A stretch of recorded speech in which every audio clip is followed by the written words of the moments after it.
उस स्वयं के उस परिवेश को जानने का प्रयास नहीं किया जिसका संकेत यहाँ पर आचार्य भगवान कर रहे हैं। वो यही कह रहे हैं कि तुम ध्यान करना चाहते हो, मेडिटेशन शिविर लगाते हो, मेडिटेशन कैंप लगाते हो, लेकिन आत्मा है क्या? जब तक तुम इसके विपरीत जो है, जिन इंद्रियों की दासता के कारण आज तक तुम इस आत्मा में आस्था न रख पाए, आस्था रखना चाहते हुए भी उसकी सींग पूंछ नहीं पहचान पाए, पहले उससे तुम्हें बाहर आना पड़ेगा। इंद्रियों में और मन में जो हो करके रहता है वो इंद्रियां और मन नहीं। झांकने वाला तो वो चेतना है, वो आत्मा है, लेकिन झांकता इस संसारी दशा में इन इंद्रियों की खिड़की और मन के दरवाजे से है। जब तक तुम झांकने वाले का परिचय नहीं करोगे, झांक करके जो देख रहे हो उसमें अटक जाओगे। इसीलिए आचार्य कहते हैं एक बार तो कम से कम, ज्यादा नहीं तो अंतर मुहूर्त के लिए तो तू उस आत्मा का ध्यान करके देख। अंतर मुहूर्त के लिए तो तू वैराग्य, अंतर मुहूर्त के लिए तो तू कम से कम अपनी उस निर्ग्रंथता का सही परिचय प्राप्त करके देख। पूछने वाला पूछता है क्या मैं अंतर मुहूर्त के लिए मुनि बन जाऊं, वैरागी बन जाऊं और परिसर को जीत लूं तो मेरा काम बन जाएगा? ये जो मन में चिंता लगाने वाला है, चिंतन तो कर सकता है, आत्मा का ध्यान नहीं कर सकता। क्यों? तूने जिद ठान ली है कि मेरे लिए एक मुहूर्त के लिए बैरागी बनना है, एक मुहूर्त के लिए मुझे निर्ग्रंथ बनना है, समतावान बनना है। ये समता आई कहाँ? क्योंकि तेरे लिए तो एक मुहूर्त के बाद उठना है, अभी विषमता लगी हुई है। जब तक ये निर्विकल्पता नहीं आएगी कि नहीं, अब जो जो था ये इंद्रियों की दास्ता वो पास्ट बन चुका है,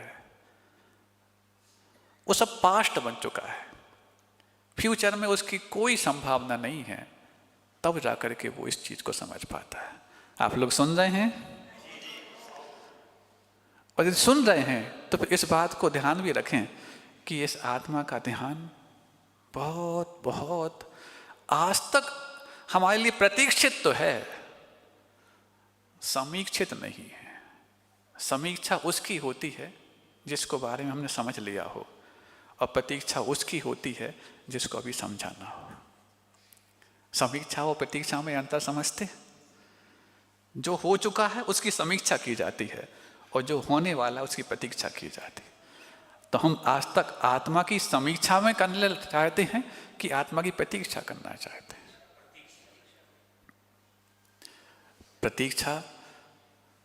प्रतीक्षा करने से पूरी नहीं होगी, अपेक्षा करने से भी पूरी नहीं होगी, उपेक्षा करने से पूरी होगी।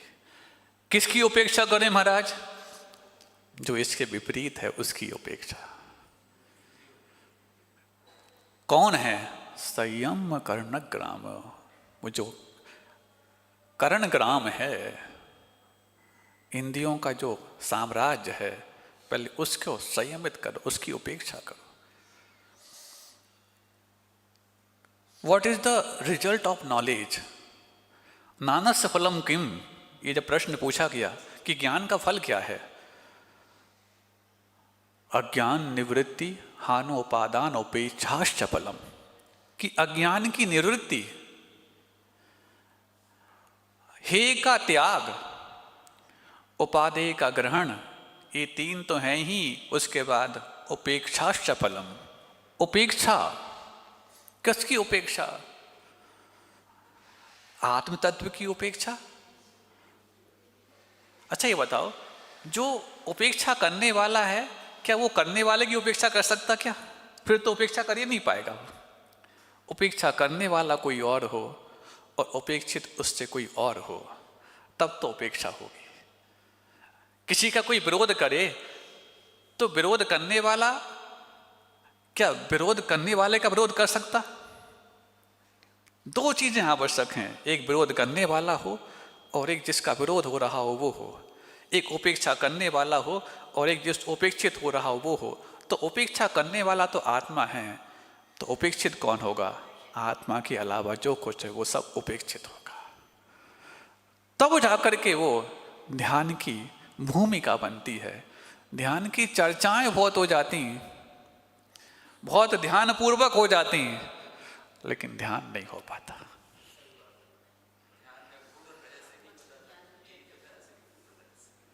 कितना महत्वपूर्ण यहाँ पर आपके सामने तथ्य रखा जा रहा है कि नहीं, क्या हम उस आत्मा के इर्द गिर्द भी पहुंच पाए जो सबसे ज्यादा हमारा नियरेस्ट है? जो नियरेस्ट है उससे ही हम नियरता तो नहीं, फियर खाते रहे।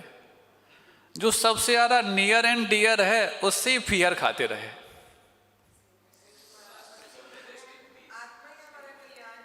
अब देखो सबसे नियर है कि नहीं?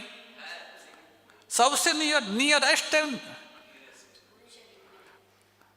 और डियर है कि नहीं? हाँ?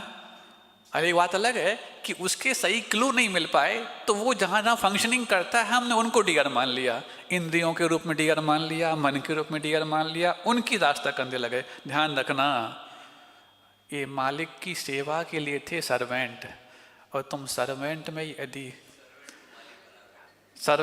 तुम यदि अटक गए तो फिर मालिक तुमसे बहुत दूर है। सर्वेंट के सर्वेंट बन गए तुम। सोचो, वो आत्मा अपने लिए सर्वेंट रखा था, लेकिन वो आत्मा को सर्वेंट का सर्वेंट बनाना चाहता है। कैसी मूर्खता हो गई। भूल ही जाता है, हो जाता है। ये सब यही नहीं, आप लोग के घरों में भी होता है। सर्वेंट आपकी सेवा में थे, लेकिन सर्वेंट की सेवा तुम लोग कितनी करते हो बता दो। वो काम वाली भाई आए बर्तन मांजने, गर्म पानी रख दो।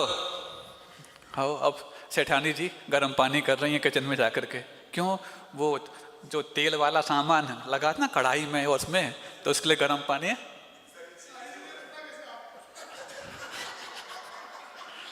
अब देखो, ये नहीं पूछा करो। अच्छा ये बताओ, ये सिर्फ इसी बात में आप पूछ रहे हो ये कैसे मालूम आपको? इतना सब कुछ बता दिया, वो नहीं पूछा कि ये कैसे मालूम आपको? 1 महीने से तुम्हारी इतनी फोलें खोले जा रहे हैं, तब नहीं पूछा कि ये कैसे मालूम आपको? आज ही क्यों पूछा तुमने? अच्छा बताओ कि नहीं बोलती क्या? कि उस समय किसी दूसरी नौकरानी को बोलते हो? नहीं, स्वयं नौकरानी। हाँ ला रहे, क्योंकि बर्तन तो तुम मांजोगी और तुम्हें हम मांजेंगे।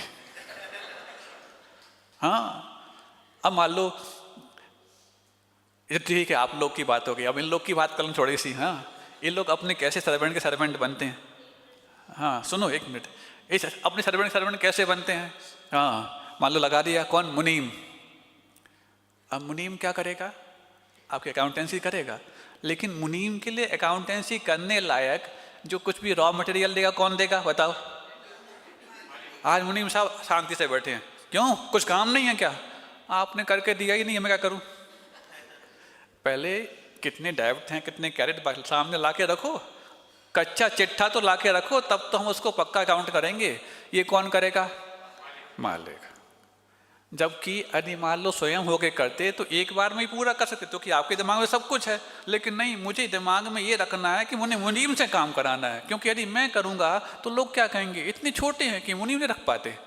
तो मात्र दूसरों के लिए कि मैं छोटा नहीं हूँ, इसीलिए मैं उस मुनीम को रख के मुनीम से भी छोटा साबित करता हूँ खुद को। हाँ, क्या पूछ रहे थे?